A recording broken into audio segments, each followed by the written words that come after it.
With more than 25,000 people seeking food assistance this year in eastern Idaho, what can the public do to help? Well, with us this morning is Michael Hayes and Tom the Turkey to talk about the 9th annual Race to Feed the Hungry that will take place this Thanksgiving Thursday. Well, thank you both so much for joining us. Tell us a little bit about what's going to go on with Feed the Hungry. Well, Thursday morning, those in the eastern Idaho region will come to Idaho Falls, meet at Freeman Park, and walk a mile, walk 3 miles, or run as many as 6. So that's the nice thing about this race is there's there's a lot of options. So maybe you don't want to run, you can walk, but if you like to run, you have that option as well, right? Yes, you do. Matter of fact, we have participants as young as 2 that will walk the mile and as old as 97. And we have a lot of runners, especially some of the cross-country youth, that now the season's over. Now this is the 9th annual Feed the Hungry event. Tell us how it's evolved over the years. Well, initially we just came up with the idea to help the food bank raise a little bit of extra money, and so we had a run, just one event around the Greenbelt there in Idaho Falls. And year after year it's grown.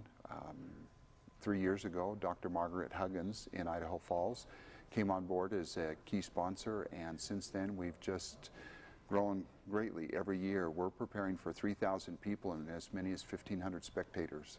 So definitely a very large event. Yes. Now you said last year there was quite a few people that registered at the day of the event, which makes it sometimes a little difficult for people who want to get things going. So you would suggest that they register ahead of time?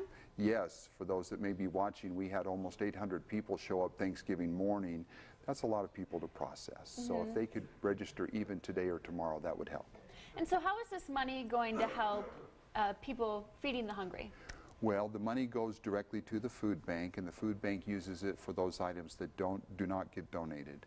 As a result, they're able to help about 25,000 additional people every year and meet the needs, whether it's basic nutrition or just help fill their cupboards a little bit.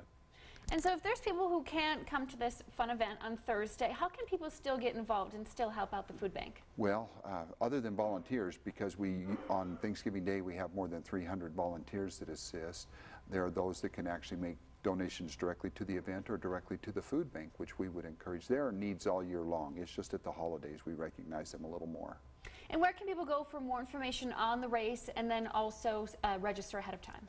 Well, the phone number is 208-521-2243, or they can go to Facebook at Race to Feed the Hungry. Social media is always handy. And will Tom the Turkey be there on Thursday? Oh, Tom and actually several friends will be there of his, so we're excited. A lot of other feathered friends and even a special individual in a red suit. So a lot to look forward to on Thursday.